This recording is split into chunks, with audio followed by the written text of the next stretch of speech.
play perspectives. We're talking about outsiders versus insiders. No, I'm not talking about outsiders as in Sean Connors, but go check out Outsiders right now. Outsiders 68 on YouTube. There's a plug for Sean Connors. Go check him out. Subscribe to his channel. Watch all his videos on RPG commentary of all sorts of varieties. And check out his reviews of Within the Ring of Fire. Absolutely excellent job Sean did there on those, as well as many other videos of all sorts of RPG stuff that you can watch.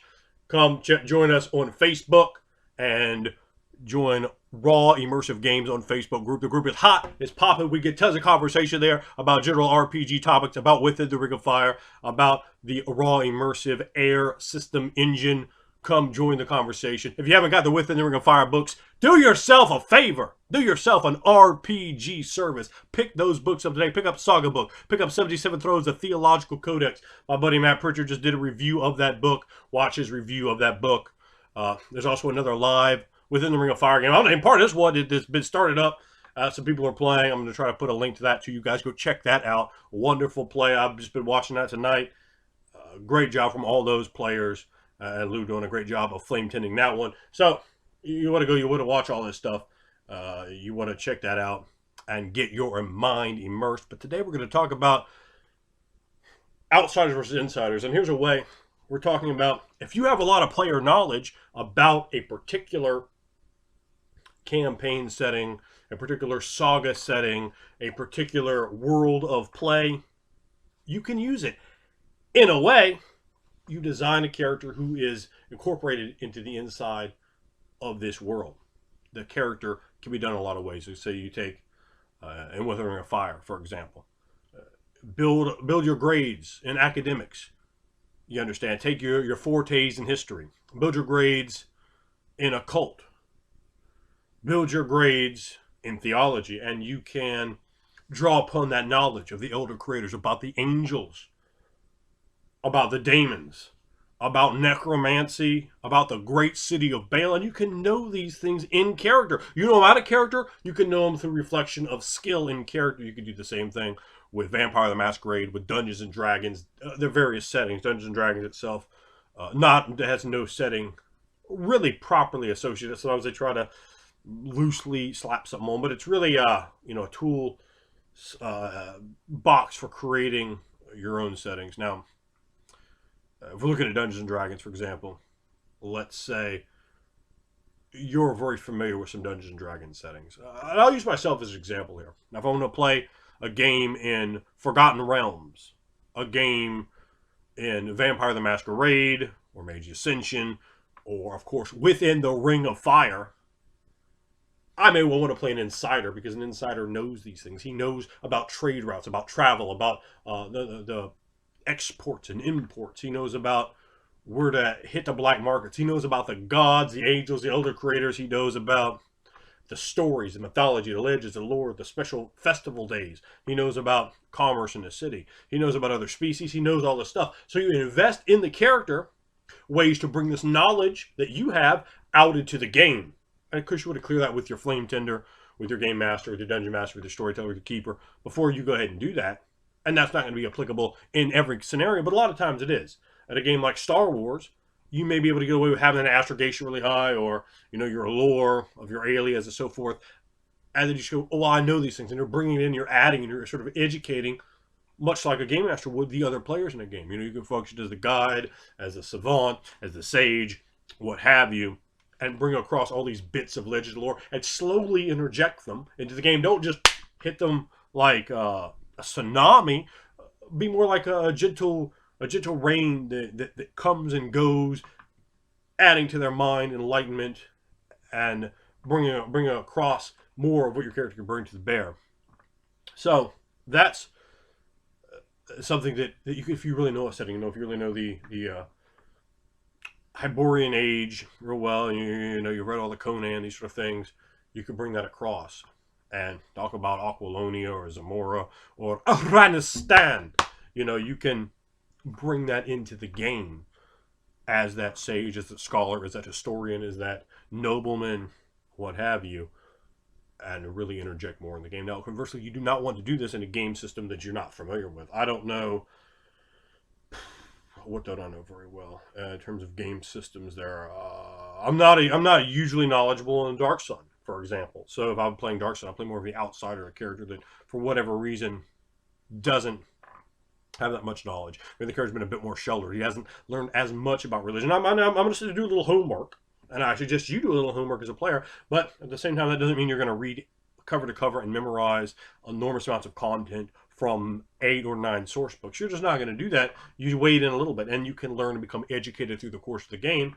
But if you have a game like Ravenloft, it can be fine for everyone if you're not natives to Ravenloft to be educated through the game. But I know a lot about Ravenloft. I've been Ravenloft for 4.5 years, same game. If I'm playing a Ravenloft game, they could say, okay, well, look, their characters could be from the Forgotten Realms, but can I meet them up early in the story as a native to Ravenloft, as a native Barovian? You understand? And that can provide a really interesting deal right there because you can relate information from the game world to them in a way the game master may otherwise have to allow them to have trial and error or have NPCs or embers bring that information to them, and that allows it to be more an organic portion of the story from your character. It gives your character a good spotlight, a good way to work in, and it takes and alleviates some work off the game master. It can spiral out in very different directions, particularly if the game master's cool with that and you have a bit more of a sandboxy type of style. That can work very well because you get character and go, oh yes, well, actually, I know this temple of Talos, and at that temple, X, Y, and Z happened many years ago. You can use quite canon stuff. You can just sit there and do the research. And you can bring that over and get that involved in the game, get the players interested, hyped up, and it might take a while to go to.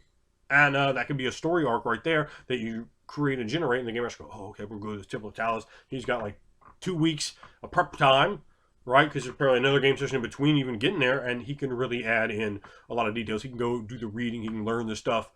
It can be very, very helpful. When you're in that situation as being the insider, you don't want to use that great power to be detrimental to the story. You don't go, oh no, that's not here. That's not what it is. This is no. Flow with what your game master is doing. Always just go with the current of your game master and throw this in and throw that in and throw this in and throw that in when it makes sense, where it makes sense. You don't want to agitate, provoke, or damage the game master. Always, and I can't stress this enough, play to give the game master energy. Play to make the game fun for your game master, for your flame tender.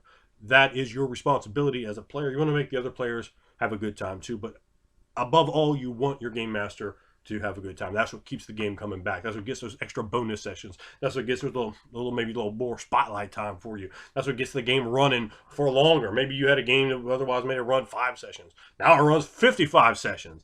A whole long campaign or saga, and that's wonderful. And if everyone's enjoying it, the energy's popping, you're having a great time, the passion, the feeling is there, and that's a great deal. You want to contribute that to the game. If you're enjoying it, make sure the game master's enjoying it. Make sure the other players are enjoying it, and everyone's going to have a good time. You're going to be very welcome at that game and at future games. You're going to increase your own stock in your gaming, in your little gaming world. Not only those players, other players are going to want to have you, and you're going to find yourself being an MVP of RPG, a first round draft pick of role playing. So when you're bringing that character across, think about the world. Think about how you fit in the world. That doesn't mean your character knows everything. Not at all. But your character might know a lot about the herbs that grow in this part of the world. He might know a lot about religion and ancient scrolls. He might know a lot about the poetry of Qatar. You don't know if he does, but he could. And that could be a very interesting thing to explore in the game. And you can build up and say, okay, well, look, my character's really interested in learning more about X, Y, and Z, and I'm going to bring in some certain poetry. We're going to have the poetry of Qatar. We're going to have, these things really make it sense. And you can have the game master develop certain different aspects of the world more to that, because now you're an insider, but that doesn't mean you know everything. You don't. You can learn more. So you're already here. The other characters might be like here, and you're here, but there's still a bit more room to go up, a lot. See, that arm keeps going, man. And you can learn more, and you can bring that depth and nuance into the game. And bringing more nuance into a game, man, can be wonderful. You can spark and titillate that game master's mind and get him thinking between those game sessions. Don't have him like, oh, I got to do another game session. I'm like, oh, man, yeah, I'm ready. I'm going to go, and we're going to get him, and we're going to bring, oh, look, I got some cool stuff for you. You didn't see that as an insider player. And it can bring a really interesting, fired up aspect to your game master, to your group, to your party. When you do that.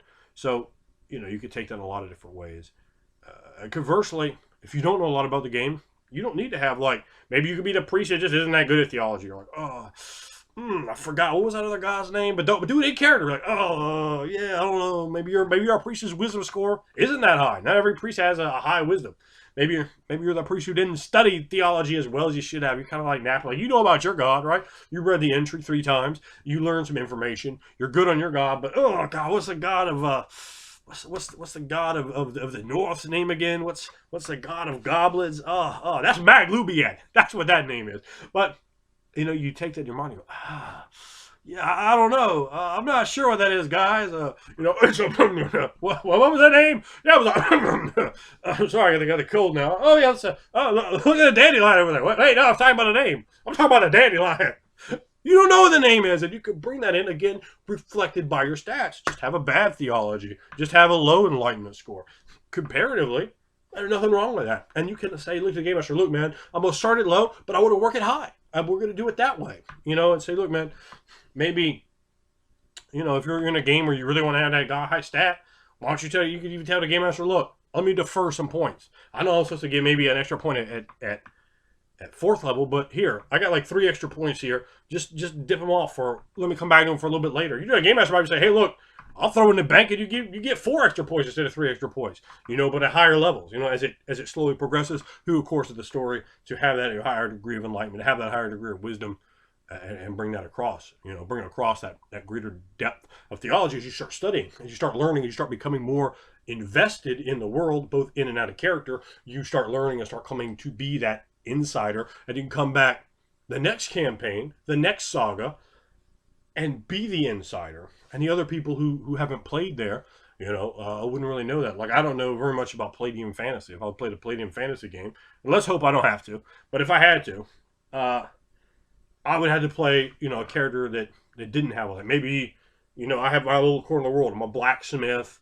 I'm whatever. But if you're playing, this highly learned sage, you need to be an insider. You need to know some stuff, or you need to sit down and really do some good prep work.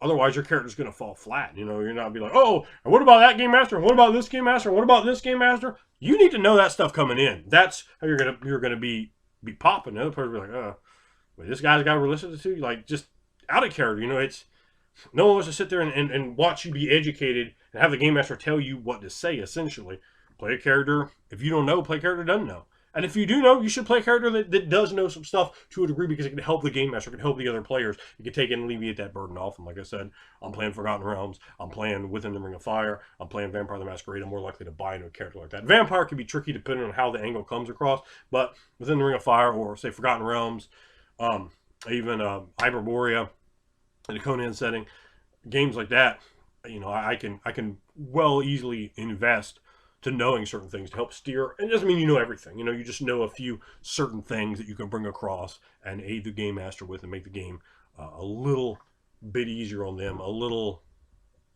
more involved from your standpoint. And these are things that can help your game master make the game more fluid and interesting. Remember, check out Raw Immersive Games on Facebook. Join the Facebook group. Join the chat. It's hot. It's right there. Follow your main man on Twitter. Your main man _RPG. Find me there. See the tweets. And feel free to interact with me. Follow me, main man, on Facebook. Hit my main page here. You can just click up all the buttons. Follow, subscribe, like. And if you need to get a hold of me, get a hold of me on Facebook. And until next time, I am now, I got it forever, your main man.